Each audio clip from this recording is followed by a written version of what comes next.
Welcome back to school. Hope you guys had a great Thanksgiving. This is a little bit a review over 5.5, and we're going to go ahead and finish it.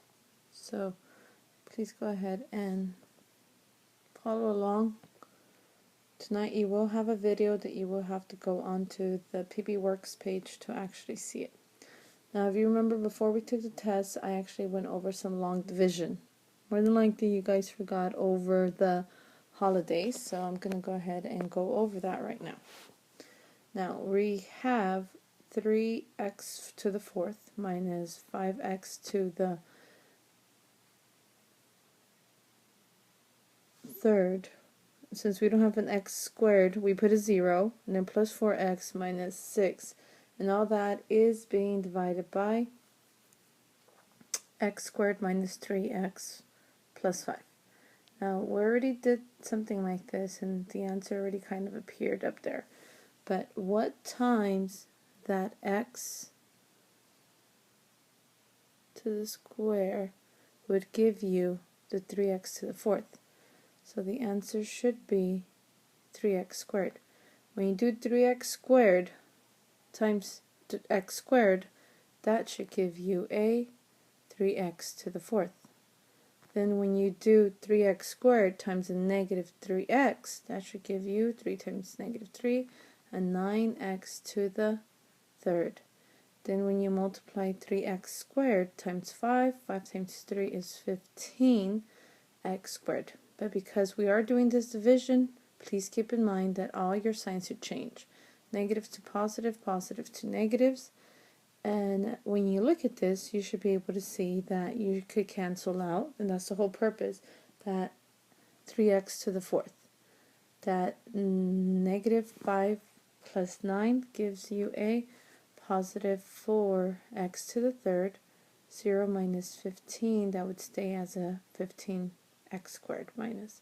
Bring down the 4x, so we could go ahead and continue. So now you look at the first thing here, and you look at that 4x to the third down there, and what you just wrote. X squared, which is from your divisor, times what would give you that 4x to the third, and that of course should be the 4x.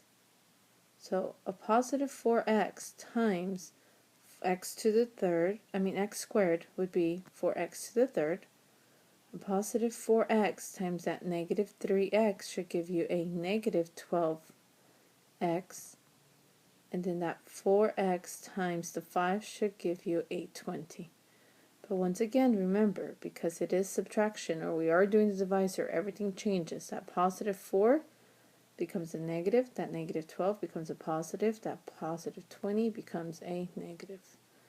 Now that you have all this, that cancels. Negative 15 plus 12, negative 3. 4 minus 20, that should be a negative 16x. Now you would have to bring that negative 6, bring it down. And now one more time, what times x squared would give you that negative 3x squared? Well, that would be a negative 3. So negative 3 times x squared, negative 3x squared. Negative 3 times negative 3x, that would be a positive 9x. And then negative 3 times 5, that would be a negative 15. Once again, all your signs change. You subtract, that cancels, there's your remainder. And hopefully you guys remembered this from maybe, 2 weeks ago? So here would be your final answer. Everything that's on top of the division, which is the 3x squared plus 4x minus 3 plus your divisor, which is negative 25x plus 9 divided by your divisor, which is x squared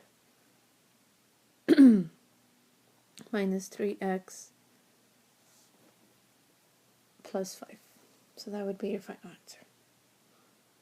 Now, there's also synthetic division. In this example, we should be going over synthetic division.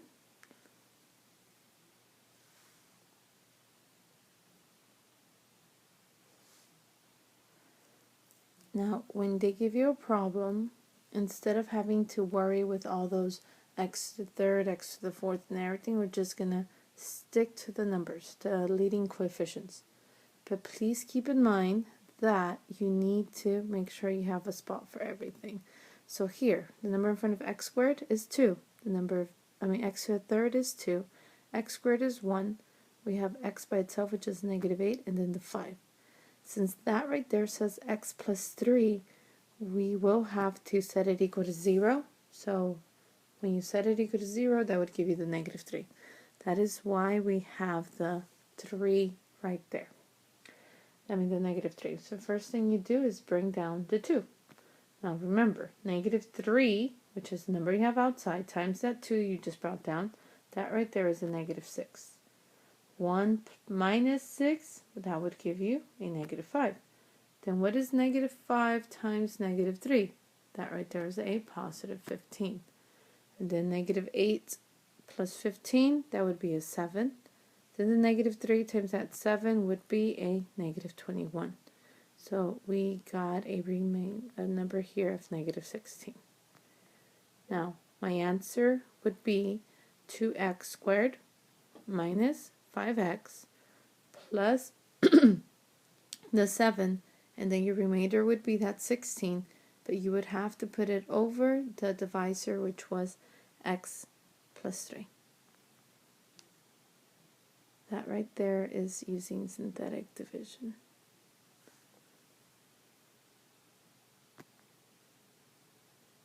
Now, for the next example, example 3, we will do the long division.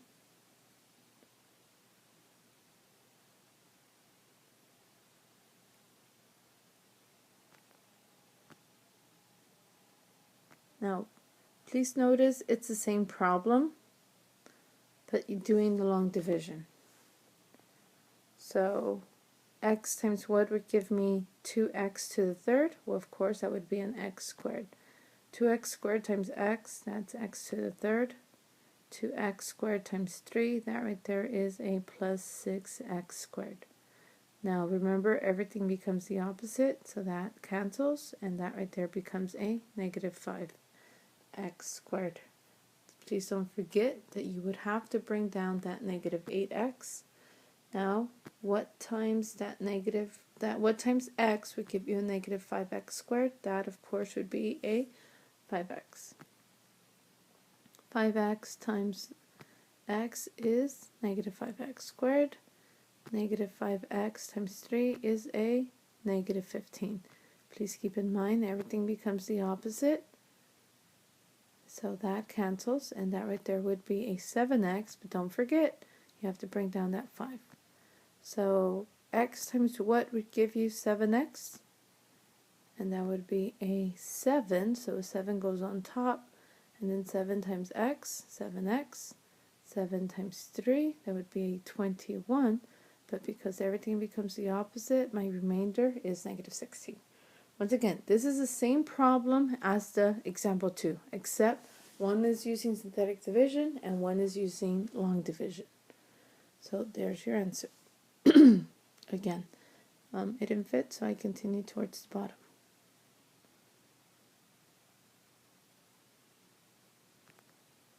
So there's your answer.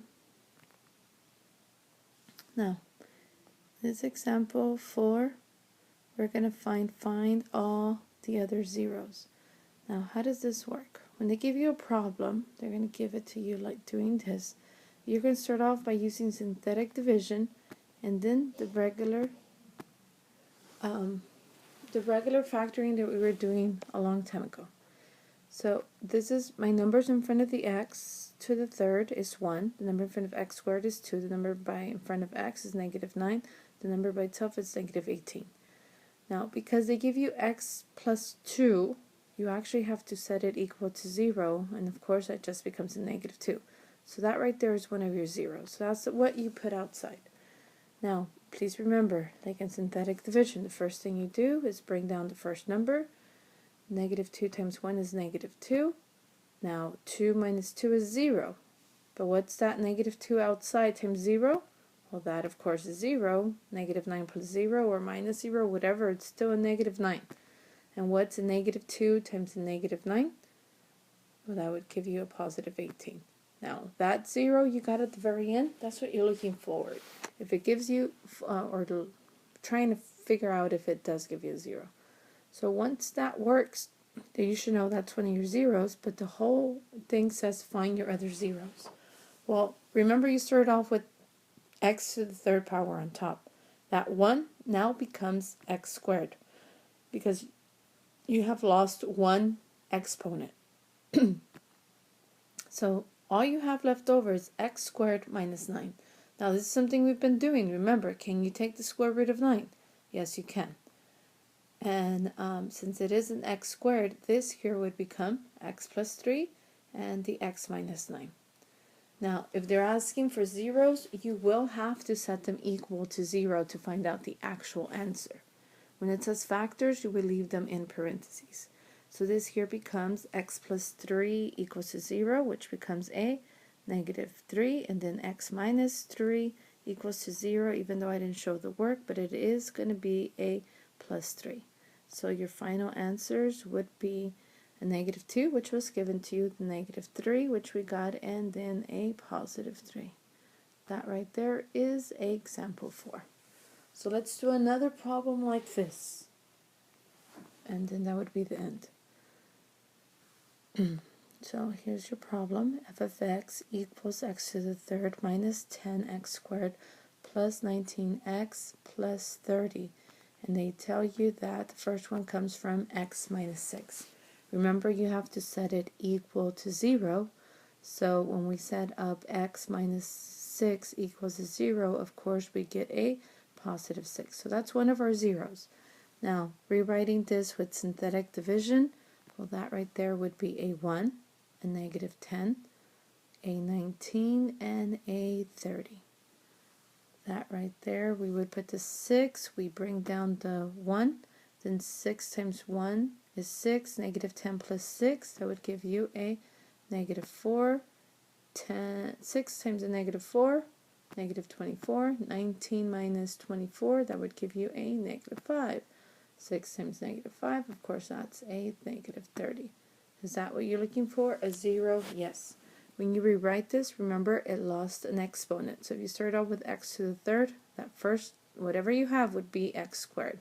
So that's x squared minus 4 minus 5. We set it equal to 0, and now we do our little table of factors and sum. Remember, you're looking for the factors of the last number, which is a negative 5, and then the sum of the middle number, which is a negative 4. So the only thing that gives you a 5 is 1 and 5. Because your middle number is negative, that means your larger number needs to be negative. So now we write our factors, which would be x plus 1 and x minus 4. The factor they gave you at the very beginning was an x minus 6. That right there would be your factors. But if you're looking for zeros, then of course you would have to set each one equal to 0, which will give you the first one of a negative 1. Next one would be a positive 5, and the next one would be a 6. Those right there are your zeros. So depending on what they're asking you to find, that's what you need to do. If you have any questions, please let me know.